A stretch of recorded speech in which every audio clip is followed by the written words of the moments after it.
Hello, everybody, and welcome to our webinar. It's been such a long time since we last did these. Feels like a long time. How are you all? Great to see some of you back in the chat from Aberdeen, England, Ohio, Finland. Lovely to see you all. Marit, we met at BETT. Lovely to see you as well. I'm delighted to invite you to our webinar today. It's going to be app smashingly fantastic. Not that I'm a fan of the word app smash, but it does seem appropriate for this webinar. Hi from Northern California. I'm delighted to say that we're going to be joined by Dean from Adobe Express, and we'll look forward to lots of demos. But just before I do, I'd like to say we have Ivan. Ivan, do you want to say a quick hello? Yes, hello. And I just noted someone complaining about the weather in UK. Well, spring is just around the corner, so. How's the weather in Helsinki, Ivan? Not much better. It's around 0 degrees Celsius, so ice changing to water, changing to ice, and back and forth. Hopefully it'll be warmer days soon. So you'll be answering questions in the chat for us today. And if anyone's got any questions about ThingLink, or if you've got any questions, just want to ask about Adobe Express, Dean's going to be really happy. We will, as ever, send you an email afterwards that will have all the links in for you. Oh, someone's had tornadoes this morning. Oh, I'm glad you could join us and you've not lost your signal. So yes, I'm delighted to now. I'm going to send you back to the question room, Ivan, if you don't mind dropping back. We'll see you later on. And it's time for me to introduce our guest. And he doesn't really need any introduction because so many of you will know Dean already. I'm very honoured and privileged to call Dean a friend. We've worked together for many years, and when we have guests on our ThingLink webinars, I usually have to go and research and do a bio, and I didn't have to do that with Dean because he is without a doubt one of the most fantastic, passionate educators who's moved into the tech industry and has remained very loyal to his values, which is making sure that educators get the best tools to use for them and for their learners as well. So with no further ado, let me invite Dean onto the screen. Hi, Dean. Thanks, Louise. I didn't think I was going to cry at the beginning of this. That was lovely. Thank you so much. Oh, it's so true. And hi, everyone. Yeah, we've worked together for such a long time. So you started out as a teacher, right, in media? Yeah, so I was a secondary school teacher for about 8 years here in England. I live down near the south coast, near Brighton, if you know England well. But I'm based out of London for work. I'm at home right now, though. And then I was training teachers for a couple of years, mostly on using Google tools, actually, but all technology in the classroom back then. And then I have been working at Google for Education for about 5 years, and recently, just at the beginning of this year, joined the Adobe Education team. And so looking after the UK here at Adobe. And if you're joining from across the world, maybe you're over in the US, you might already know some of the Adobe Education evangelists over there as well, because there's a big team over there. Yeah, we've got lots of people saying hello in the chat from Germany. Somebody who's just met you and you gave them a unicorn, apparently. Oh, well, they are like gold dust. So if I gave you a unicorn, you must have been great. I'm just going to share my screen now because it's really lovely. At the start of our webinars, Dean, we just like to just go back and have a little look at what ThingLink looks like because it changes so much. So yes, and don't forget, you will get these slides at the end of the webinar as well. We'll make sure that these go out to you on the email. So hi, Beth, joining us from the Dales in Yorkshire. So ThingLink in 2024 has grown even more. You'll have seen, hopefully last week, we launched our AR app, which is super exciting. We did a soft launch with it because it was nice for us to introduce it and people could just start having a play with it. And that gave us lots of examples for when we went sort of like our loud launch with it, if you like.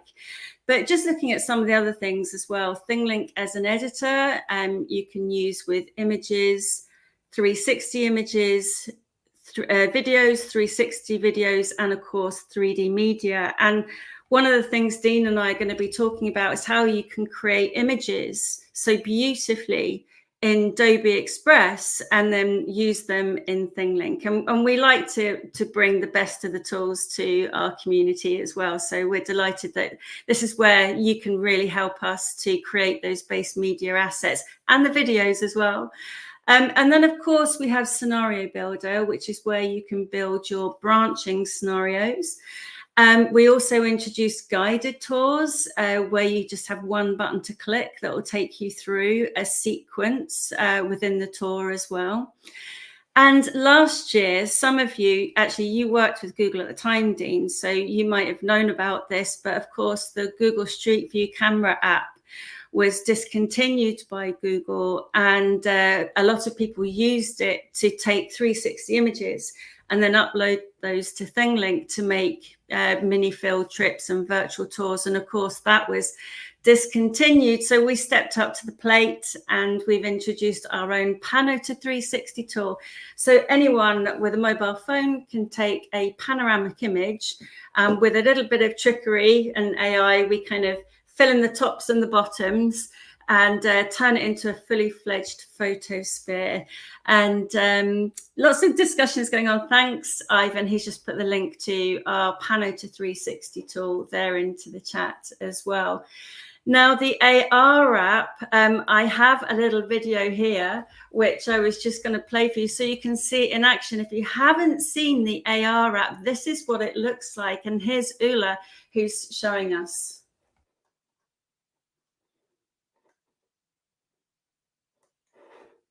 And there's no sound on there. Oh, yeah, there is. Can you hear that?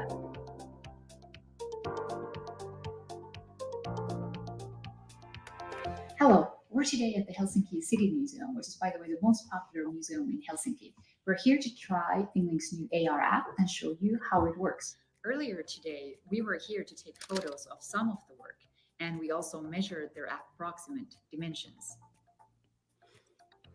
Next, on ThingLink, we added a couple of hotspots on select pieces at the exhibition. Now we're going to see how it works.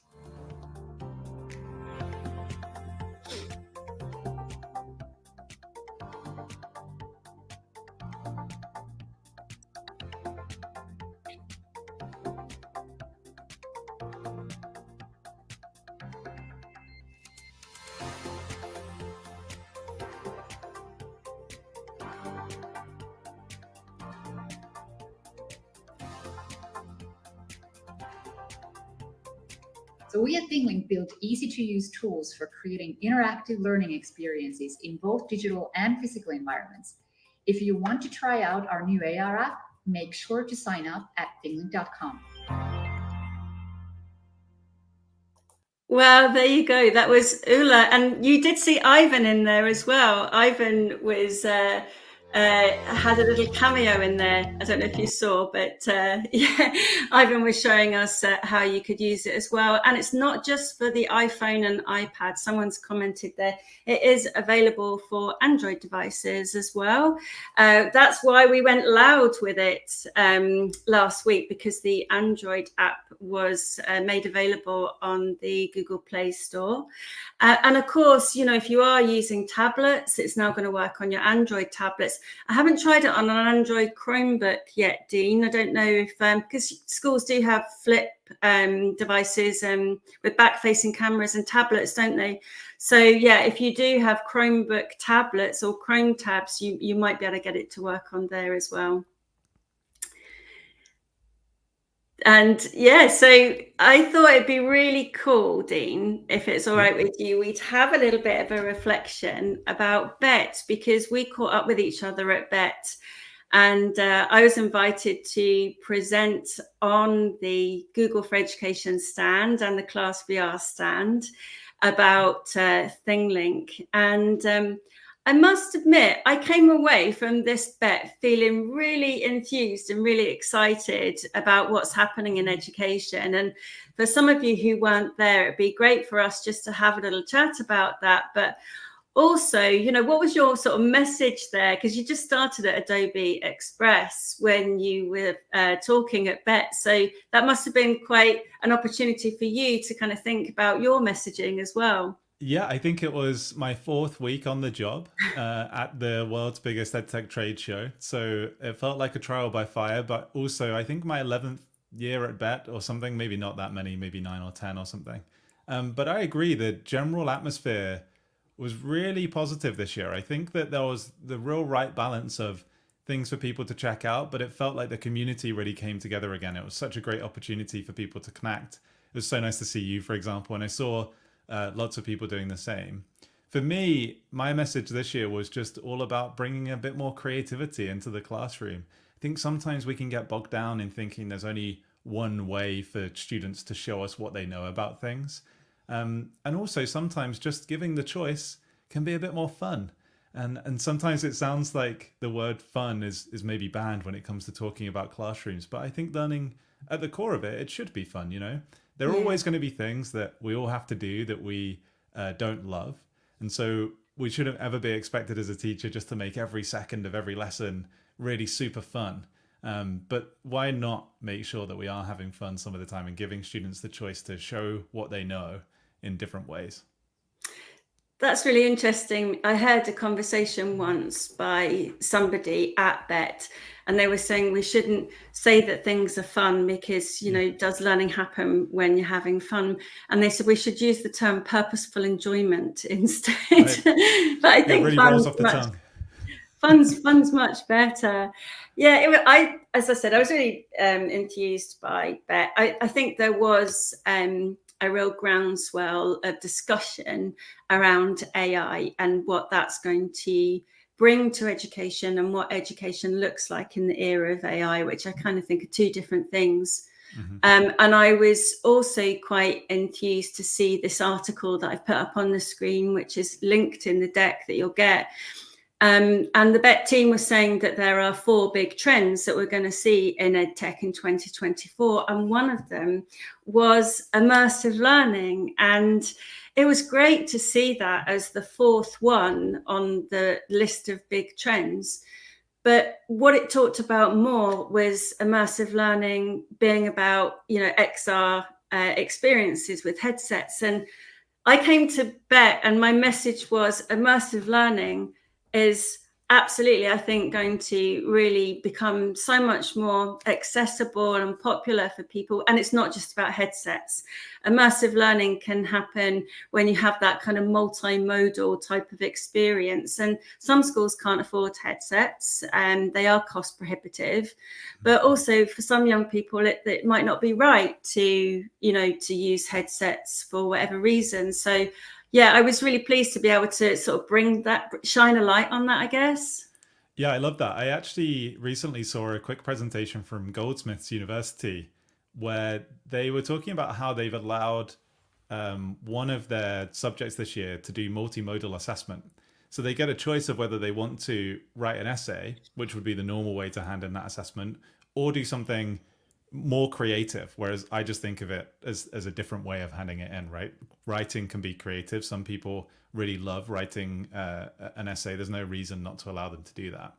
And what they found was about 30% chose to actually do it in a different way to just writing in a document, which was, I think, lower than they expected. But what was really interesting is every single one of those 30% that did it in a different way scored more highly than the rest of the group. And that's through standardized assessment. Same group of assessors against a rubric that had been built to work across any type of assessment, all agreed that those 30 had higher scores, which I thought was really interesting because I think often we worry like, oh, if we do something that seems to be just a bit more visual, perhaps, that somehow there isn't as much learning happening there. And I don't think that that's true. And thanks. I see Uriel, I hope that I've pronounced your name right, said about learning should be fun. Yeah, why not? I think if I think about all the things that I've learned, it's often when I've had the most fun. You know, if you're learning a new sport, for example, there's so much learning that happens in just getting things wrong, but you're having fun in the process. Like even just, I played ping pong recently. I haven't really ever played ping pong before. And you feel yourself getting better as you're doing it because you're learning about what's working. Yeah, I guess it's creating that moment of impact, isn't it, as well? It's kind of like that memorable impression that you've got, that that really kind of creative, impactful moment, which I love seeing. It's like shiny eyes when you see people get shiny eyes and you think, yeah, they really get it, which is just lovely.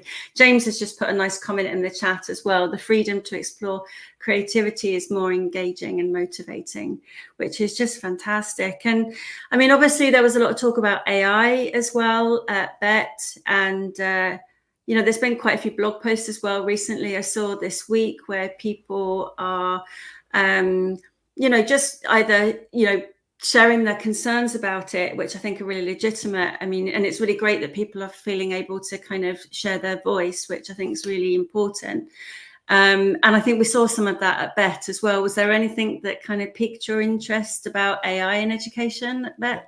I didn't get enough time to head around the show to see kind of what was out and about, but I think that in general, I feel very positive about how people are talking about AI, because we're not talking about just removing everything that currently exists and saying, right, it's going to now be controlled by AI. I don't think that's what anyone is actually advocating for yet.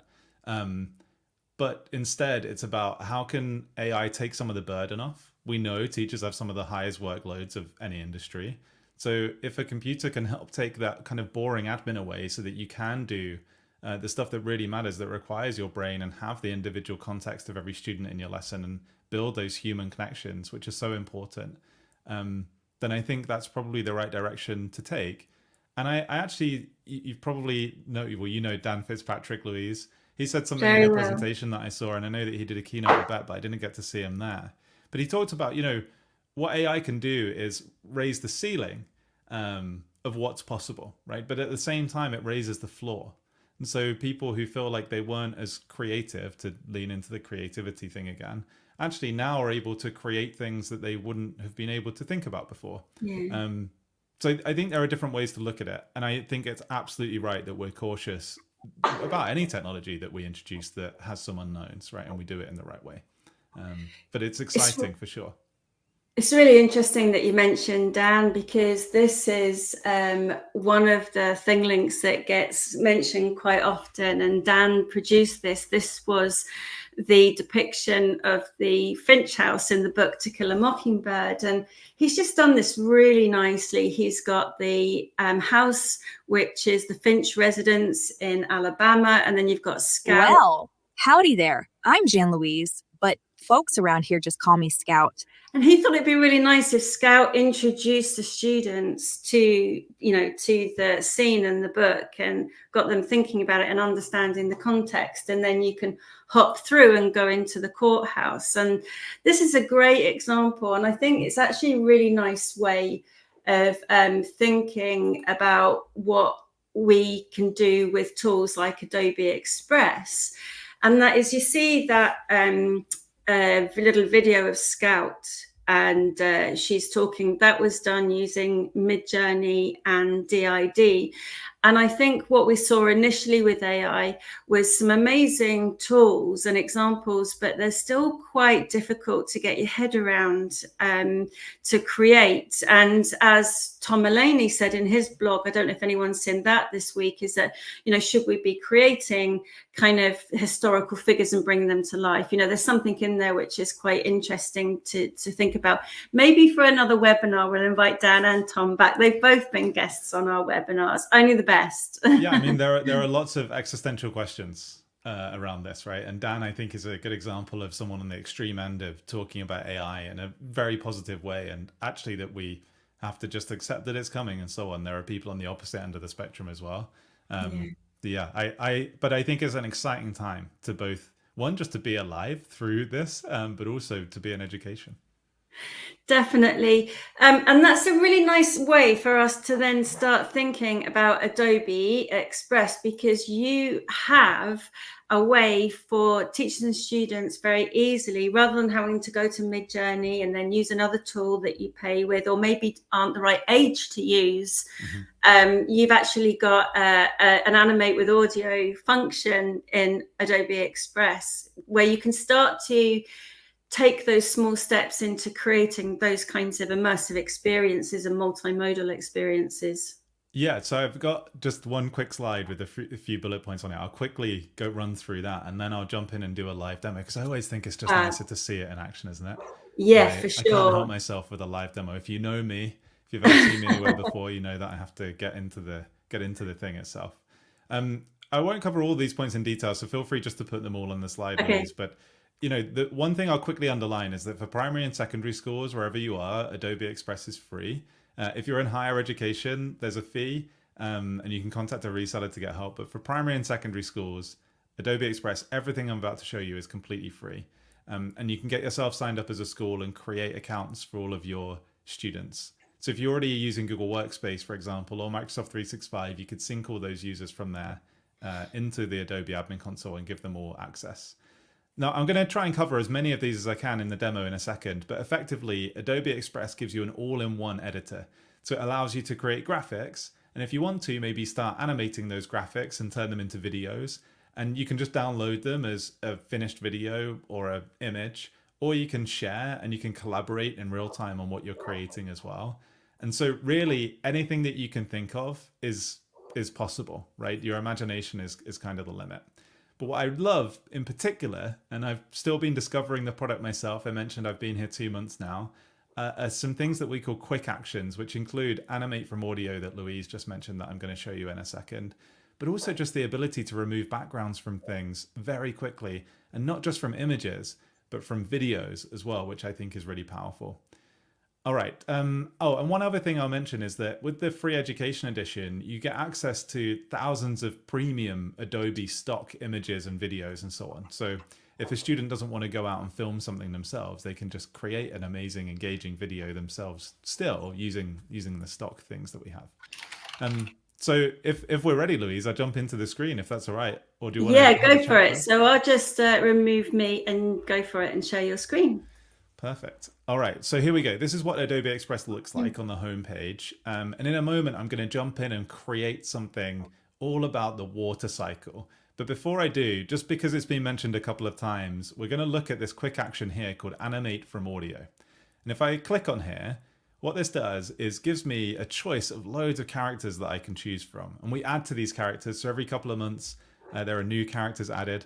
Actually, most recently, we just added these lips. And so you can just animate the lips, and then obviously you can take them and put them on anything, which I thought was really fun. I've chosen this character here called Barbarasaurus, who's a dinosaur here. I could also choose a background if I want. There's loads to choose from. One thing that I've heard pupils in primary schools doing is actually drawing their own background and then uploading that as a picture to use here. Nice. But I'm going to keep it transparent because we're going to use it a bit later on in this water cycle thing. And we can change the size too, but we don't need to worry about that now. Now, one thing that I can't demo how amazing it is this option to enhance speech. So if you came to BETT, you might have come to our BETT stand and seen us demo this. And we would get everyone in the background to make loads of noise. Because in a classroom, you might have 30 people on a laptop. There's lots of noise in the background recording their voice. You might have used to have to do a thing where they need to go out in the corridor to quickly record so it's more quiet. What we'll do is just pull their voice out and make it sound kind of like they're on a podcast. So I'm going to record something really quickly. Let me get, I've got a few lines to say here. So it's going to give me a countdown. The water cycle shows the continuous movement of water within the earth and atmosphere. It's a complex system that involves many different processes. I'm going to keep it nice and short because what's going to happen is it's going to upload my voice now. It's going to look at it and then make sure if there's any noise, it would remove all that noise and make my voice sound great. And then, and this is the really clever bit, it's going to take Barbarasaurus and animate her based on my voice and my intonation. So if I ask a question, she might shrug her shoulders or move her arm from side to side. You know, her lips are going to match the movement of the talk track that I did there as well. And at the end of this, I can either download this, so I could just save it as a video if I wanted. Maybe that's the piece of work and you get your student to put it in Teams or into Classroom. Or I can open it in the editor and then start doing things with it. So in a second, once this is ready, I want to play it to you, but we're nearly there, so I'm gonna wait. We'll play it back and you'll get an idea of what this looks like. And then we're going to jump into the all-in-one editor and we're going to actually create a project all about the water cycle. Okay, here we go. All right, so if I play this back, The water cycle shows the continuous movement of water within the Earth and atmosphere. It's a complex system that involves many different processes. I just think that's really cool. Can you hear the sound okay, by the way, Louise? Yeah, it worked really, really nicely. Okay, cool. And you can also get closed captions for that. You can generate the closed captions if you wanted to. Yeah, so there's actually a separate quick action in Adobe Express where you can generate captions from any video, actually. So it could be something else that you've recorded. I see someone there is asking about accessibility. Captions, obviously super important. And we've got more plans for stuff like that, but nothing that I can share. But yeah, you can right now, you could upload a video and have captions put on it. Yeah, Jennifer was just asking in the chat, and I think, yeah, these tools do look absolutely fantastic, Jennifer. And I think what we're going to show as well is that when you start to use tools together like ThingLink and Adobe Express, and you can bring all of these accessibility tools together, it really does benefit that kind of multimodal type of project. Yeah, 100%. And in a bit, you're going to show the accessibility mode in ThingLink as well, which I think is great, right? How you can put everything on a page for that too. Okay. I should say, if you're in different countries, because I know we've got a worldwide audience today, you can translate the user interface into many different languages from here. And you can also take a project where you've written in, say, English, and you can translate that project too. So up here, I've got this translate button. And say, okay, we'll then take all of everything that is written in English and say, put it in Spanish. All right, I've got a blank project here though. What I want to do is add a picture. And so I've got this media section over on the left of the all-in-one editor. Now this is already a video, and it's because I've created a video on a different page. But if I hadn't got a video here, I wouldn't see a timeline. But as soon as I start animating anything, I get this timeline. And I could just search for a picture that I want. As I mentioned, there's all of these Adobe stock images in here, but instead I'm going to do text to image. And so this is using generative AI, and I can put a prompt in here. So I'm going to say something like a landscape suitable for explaining the water cycle. And I can choose kind of what type of content I want. So do I want it to be kind of more arty or like a graphic or more photographic? So I'm going to choose a photo, and there are different styles you can choose from, but I'm just going to keep it as normal. And this is using Adobe Firefly, which is Adobe's own generative AI, and it's trained on Adobe stock imagery. So Adobe stock is this huge library of thousands and thousands of images, and we've trained just on those images. And this model in an education account is developed for education. So we'll block any inappropriate queries that you might put in, and we'll also block inappropriate outputs. And we haven't trained it on anything in the Adobe stock library that wouldn't be suitable for school either. So it gives me 4 choices here. I can look through them. Maybe this one will do like this. And I can either resize it myself, or what's quite nice is I can just set this then as the page background, like so. And let's imagine then that I am going to create something to explain the water cycle. Next thing I'm probably going to do is add some text, isn't it? So if I add some text here, let's call the first one evaporation, perhaps. Obviously not very readable as it is. One thing I like on here then is the ability to go down and add a shape. So there's just a simple rectangle that it's put around it, but I could go for a pill shape like this. Or if you're making something like a certificate, there's quite nice shapes like this where it adds these kind of decorations around the text as well. So if I make this pill shape, I'm going to make it a little bit smaller like this. And you can see all of this works. I'm using my mouse, but this could be on a touch screen. You could be using a stylus if you wanted. There's even a drawing tool in Adobe Express too. So you could just draw on a canvas with loads of amazing brushes that have been created for Photoshop and Adobe Fresco, which is a dedicated drawing app, which is a pro tool. But those same brushes are available for free in Adobe Express. Now, often when you are choosing a font, you have to kind of look through this list and think in your head, like, what's this font going to look like when I change it? And there are 14,000 fonts in Adobe Express. So if I click on recommended up here, what I love is it gives you some recommended options, but it actually shows you what your text will look like where it is, right? So you see I'm on the yellow background, so it shows me what they're going to look like. I'm not going to go for anything super fancy. Let's just do this one, like so.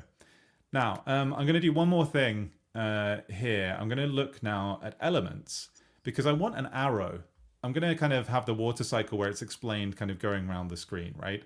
Now, I could just search for shapes, but I don't want just a simple arrow shape. So I'm going to search the whole design assets section here for an arrow. And this one looks a bit different, so I'm going to go for this. I can rotate it like so, and put that up here. Now, any object on the canvas you can animate in Adobe Express. So I've got this arrow selected. Again, over on the left-hand side here, I can go to animation. And there's 3 different options. So I can have an animation as it comes in. I can have an animation that loops as the video plays, and then also one for it to kind of leave the timeline as well. So if I just animate this in, what should we have? Maybe this rise one, like so. And then whilst it's there, I might also do a looping one. Maybe I can make it pulse slightly like this. I can make it maybe a bit less intense. See what that's going to look like. Yeah, it's almost nothing now, but you get the idea here. And I'm going to do the same with my text. So I select the text, again, can go to animation. And I'm just going to have this one kind of simply fade in, I think.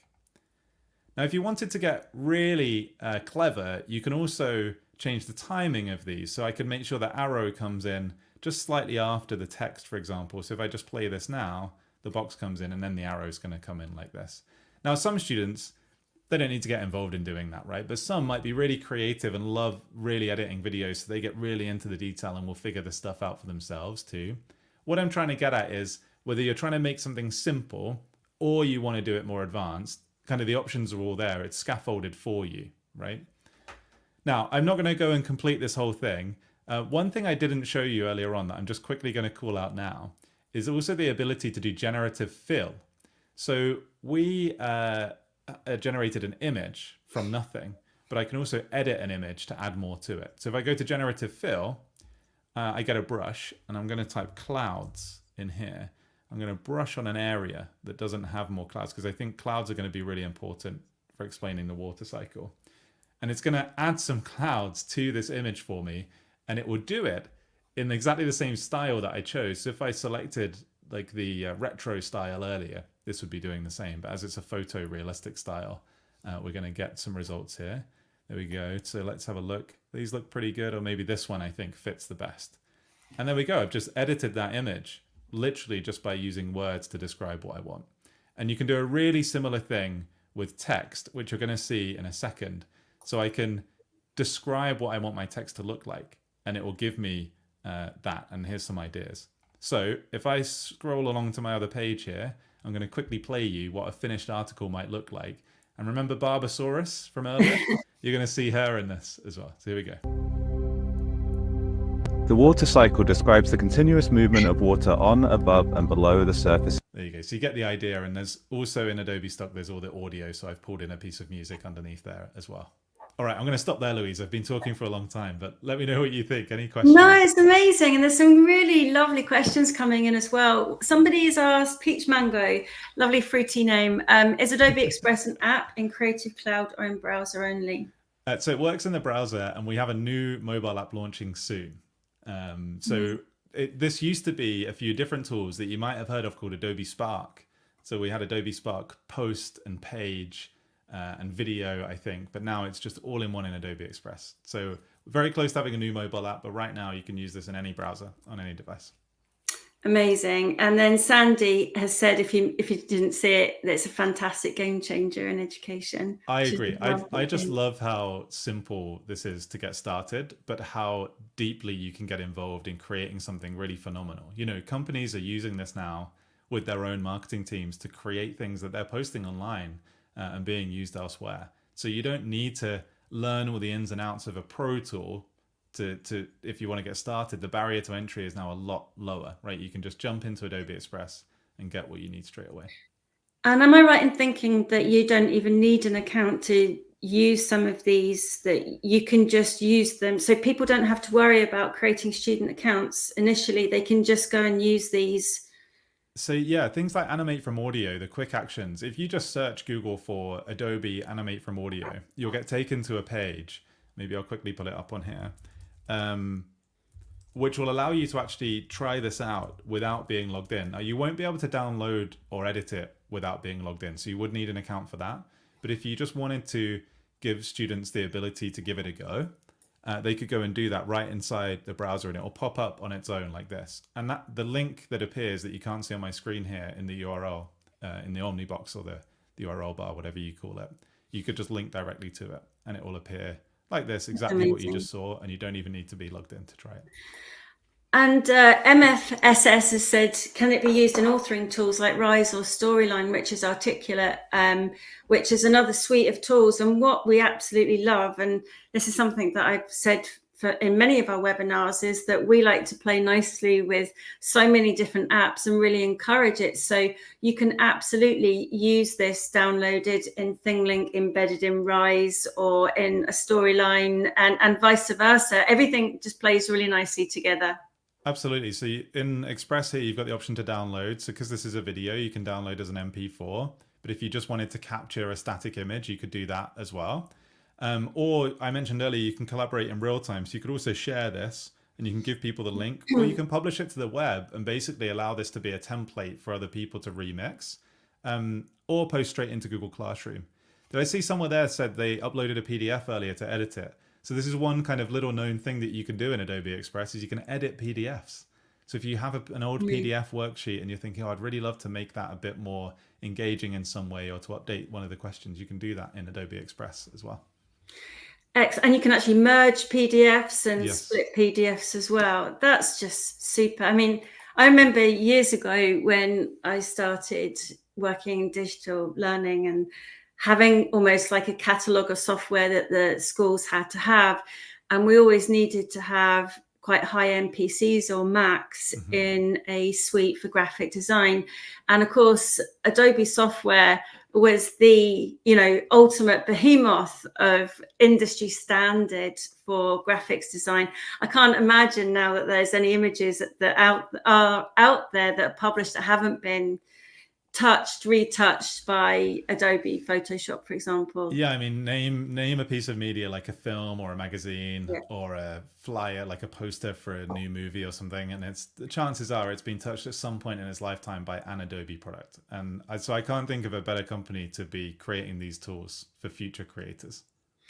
And it is a stepping stone. It's that kind of holding someone's hand, isn't it, in terms of being able to explore with digital tools and with AI as well, and the kind of animated pictures as well. So what we did do, Dean and I were mucking around, and if I can just share my screen now and just pop this back on. So we created, and I don't know if you've got access to your account now, but we created a Barbarasaurus to have a look at what it would look like in a ThingLink tag. So if I click on... The water cycle describes the continuous movement of water on, above, and below the surface of the Earth. During this process, water... And there we hear Dean's lovely voice again, so beautifully picked up with the microphone. And we've got Barbarasaurus here. And what I've done is I've just put the text in there as well. So, of course, you've got the choice of your viewer being able to see this with Immersive Reader. They're able to translate that into over 80 different languages and have text to speech, although it's not Dean. El ciclo del agua. But what I also love about this is, in addition, you've also got the picture dictionary as well. I don't think Barbarasaurus will have her own icon there if we click on her name, but certainly, you can get those individual pronunciations, and then you can also get the picture dictionary. So what we've done is we've actually brought Barbarasaurus to life in the tag. And what we've also done here is then just added some hotspots on top and put the cycle in there. So we've got evaporation. Of course, you could create amazing images to go in the tags as well, and then bring it all to life, which I think is just lovely. Now, the other thing that we did, whilst I'm just going to remove my screen there, is that actually, Dean, I took a printout. Bear with me, everybody. Cool. Bear with me. So I'm just going to remove my screen there. So I took a picture of that ThingLink and thought, wouldn't it be fun to see if we could turn this into an AR experiment? So imagine my little office here in the north of Scotland could actually be a classroom, and I want to turn it into a real life AR science lab. So I could have pictures all over my walls of various experiments or processes. So I'm just going to put my picture there. Hopefully you can see it. Now, with the AR app, what I've actually done, let me just add this back to the stage again. So if I go back into my account, you can see here that I've got this AR function. And when you click on that, you can actually create a gallery or a whole kind of, whole gallery or collection of your ThingLinks. And then when you're ready to share this, you can get a short code, or you can also get a QR code there.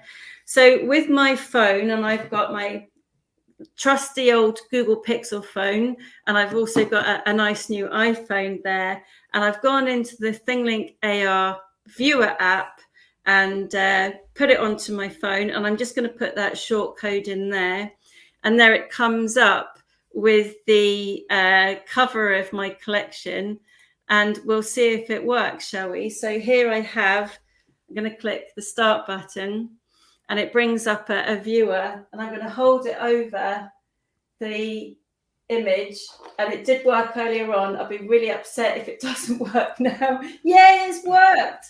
And now we have the tags The water appearing. cycle describes the continuous movement of water on and below the surface. And Barbarasaurus During this process, water changes. Giving her a lovely overview of the water cycles.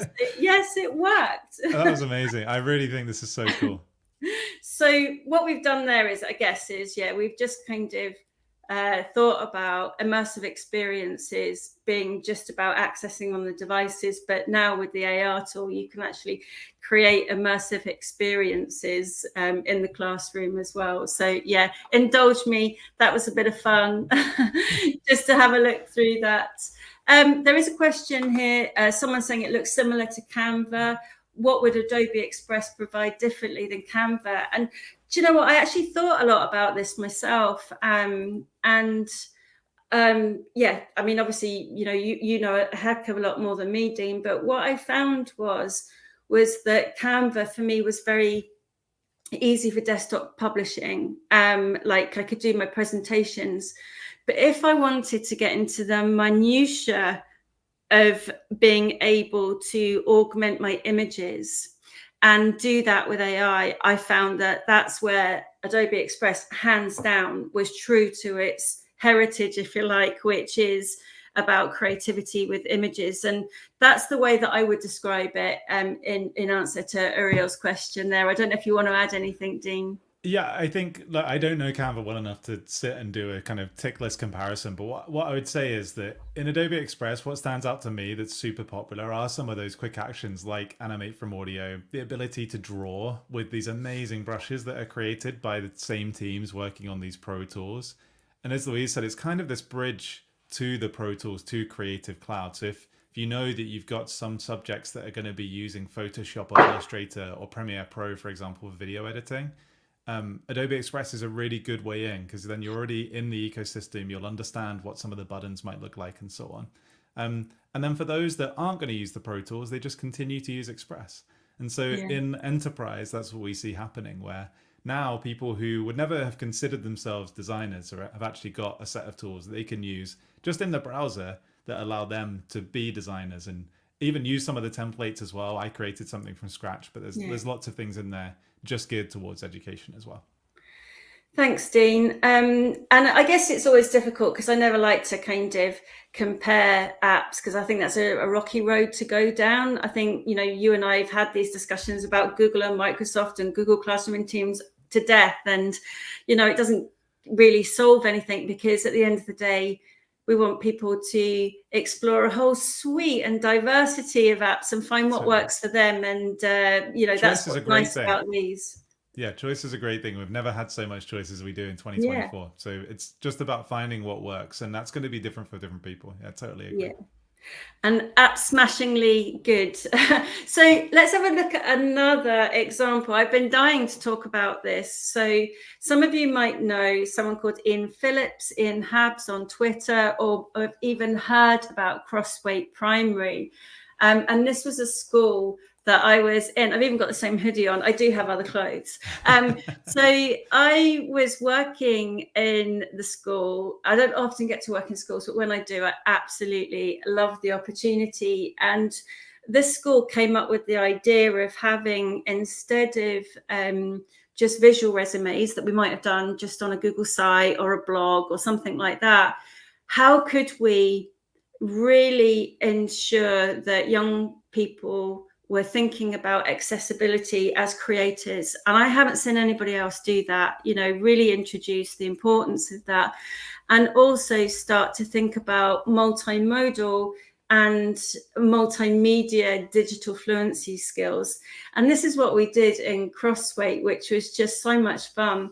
So what we did is we gave all of the students there, who are about 10 or 11 years old, a template, and we just gave them the image first of all. And if you want to have a look at this, it's in the deck that I put together. But we also thought we'd give you the template. So when you get the slides from this, it will take you to Adobe Express, where we will give you the template. So what we decided to do with the multimodal resume was to encourage the students to use the tools like you saw with the audio, so that they could say their names. And we talked about the importance of actually being able to understand how to say someone's name and how respectful that would be. Because, of course, in the future, we're not going to see a PDF resume that could have been spun up on ChatGPT.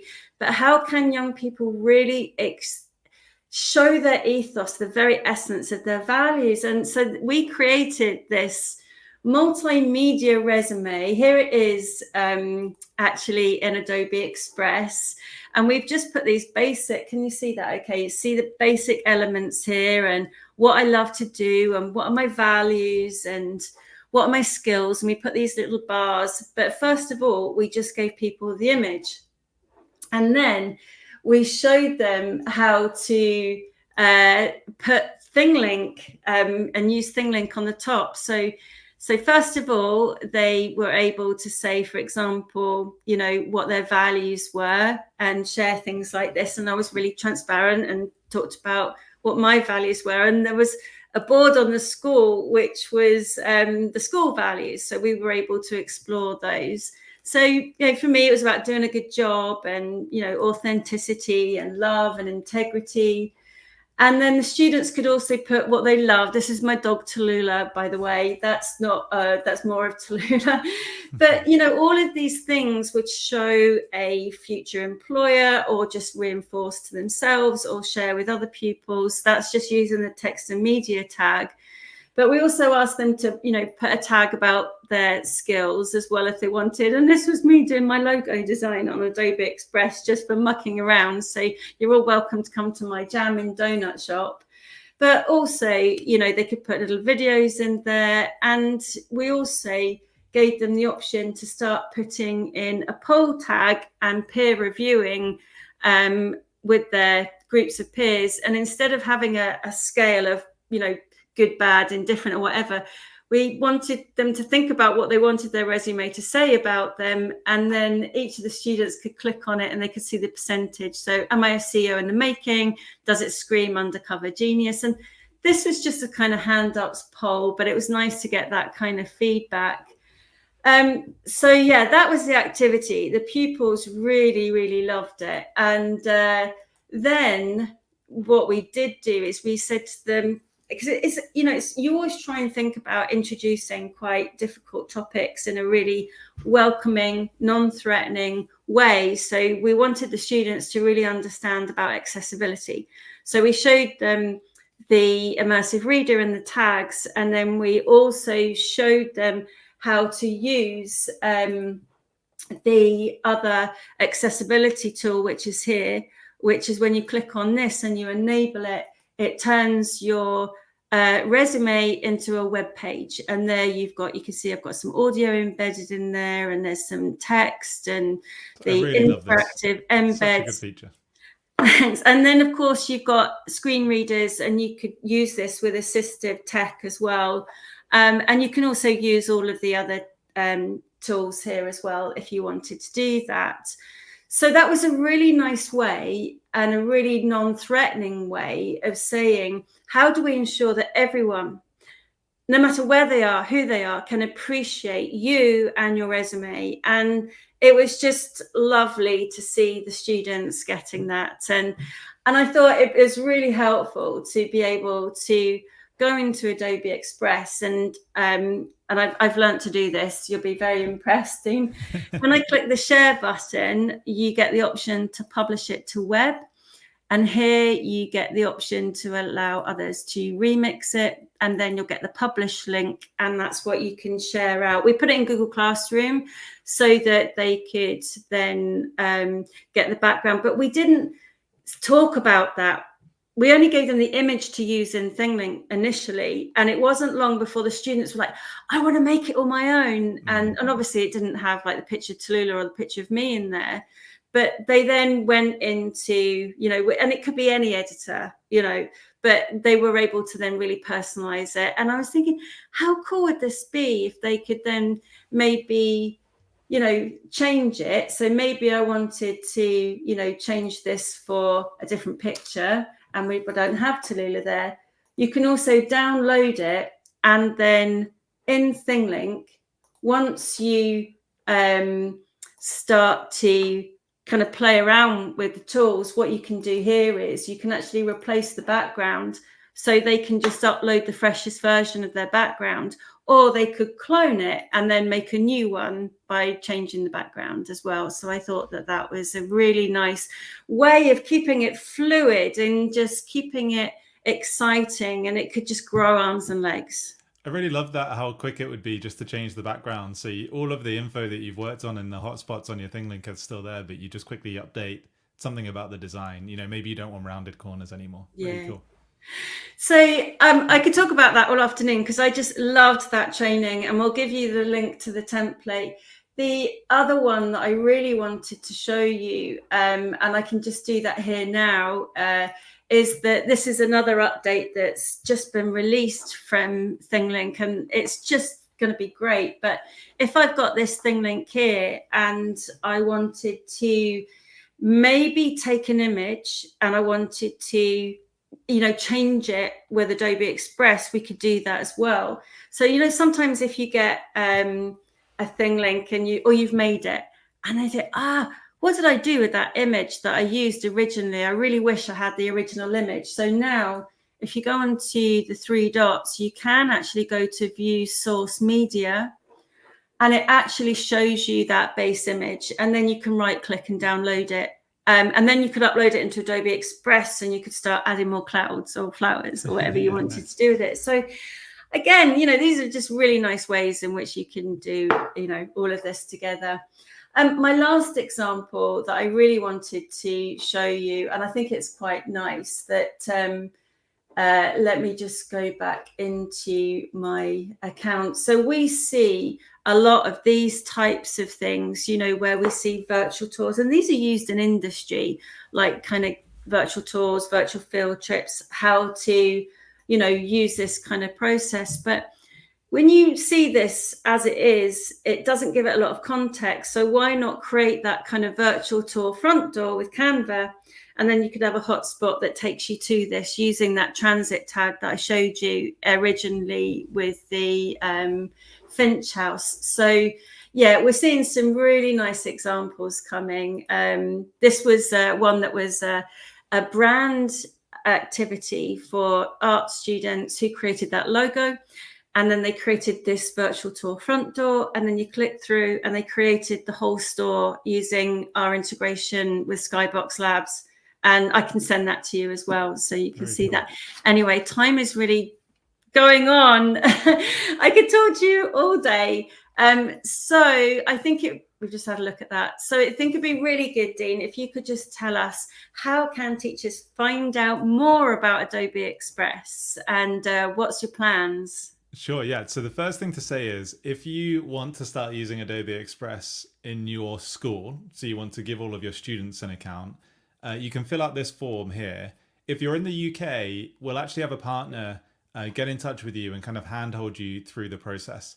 Outside of the UK, I'll follow up by email and I'll send you some information where you can kind of get yourself set up. You can learn more about Express. Now, if you're outside of education, or maybe you're a higher education student yourself, for example, if you have access to Creative Cloud, so you have access to Photoshop, you actually get Adobe Express included for free as an individual there as well. So this form, if you want to think about deploying Adobe Express at your school, completely free for primary and secondary schools. But right now, you just need a bit of help to get a console set up so that you can be an admin. Now, we'll make that a bit easier in future, but this is the best way to get help. So I'll either follow up with information, or one of our partners will be in touch to help handhold you through the process, all for free. Brilliant. And then, you've got live sessions. Yeah, so once you have it set up and you're ready to go, what's been really popular is someone on my team called Dom Trainer has been delivering live lessons along with 2 other education evangelists on my team, Meredith, who's based in Wales, and Kyle.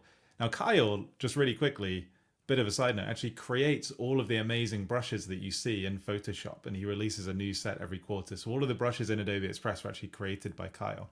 So they deliver these live lessons on topics like Safer Internet Day, for example. So if you're not feeling confident to start with, you can just beam them into your classroom and they'll do a lesson with your pupils for you on loads of different topics. You can sign up at the form there. If you want to go further, you can sign up. If you're in the UK, we'll do a live session for the Adobe Creative Educator training. Outside of the UK, you can join a asynchronous cohort. So you can work through Adobe Creative Educator on our website called edX. And if you are feeling really confident, you just want to start using Express, then we've made loads of lesson plans right now focused on primary level on topics that we know are covered in the national curriculum, all focused on the UK as well. So bit.ly/UK-resources for that. But there's loads of stuff that's available globally. I'm just UK focused because I look after the UK here on the Adobe Education team. Thanks, Dean. And in terms of webinars, so we kicked off Webinar Wednesday today with Dean, and I'm delighted to say that on the 13th of March, we're going to have another webinar, which is dedicated to the augmented reality app. And we're going to be seeing how it has been used and is being used in the water industry. And Ohio State University have created this amazing accessible gallery. And Sarah Dove will be joining us from OSU. And another fan favorite of our, we're like this big family of kind of EdTech enthusiasts. John Neal is going to join us because did you know that quizzes embeds into ThingLink tags and ThingLink embeds into quizzes lessons? So that makes their lessons even more immersive. And John's going to be joining us to tell us all about quizzes. John's and so then, funny as well. That'll be great. He is very funny. And then after that, I'm delighted to say we're going to be joined by Fiona, who wrote this book, co-authored this book, From EdTech to Pedtech, the pedagogical power of an immersive experience. And I can't wait for that one. So that's going to be amazing as well. What powerhouses you have come on your webinars, Louise. It's amazing. I know. Everyone loves us. It's great. It's because we've got such a great community here as well. So Dean and I thought it'd be lots of fun if we gave you a certificate of attendance and we send you a link to the template, which is on Adobe Express, so you can put your name in and you can put extra stars in or anything that you want to, or some of those animations that you saw Dean use. And we've also just put the PNG as well onto the email as well, just in case you don't want to do that and you just want to use slides or PowerPoint or anything else as well. So I think that's probably us. Everyone saying lots of love. Thank you very much, everyone. Further webinar dates are all in the deck that we're going to show you. It's just so lovely to see you all. It's been amazing. I'm just going to bring Ivan on as we just say our goodbyes as well. Ivan, thanks for doing such a great job in the chat as well. I did see somebody asking about ThingLink staff. You've got my details in the email. You're welcome to contact me for any kind of training or further webinars. And just from us, Dean, thank you so much for being on our webinar. No, thank you. Thank you for having me. And thank you all for coming along. It's been great to share. I hope it was helpful. Oh, it's amazing. Thank you so much. So thank you to all of you for joining us today. If you're watching on the replay. We're really great that it's great that you're able to get the replay and join in as well, and keep in touch with us, and have a safe journey if you're going home from work, or if you're just at home, put your feet up and enjoy the rest of your day or the rest of your evening. So take care, everyone. Thank you very much. Bye. Bye-bye.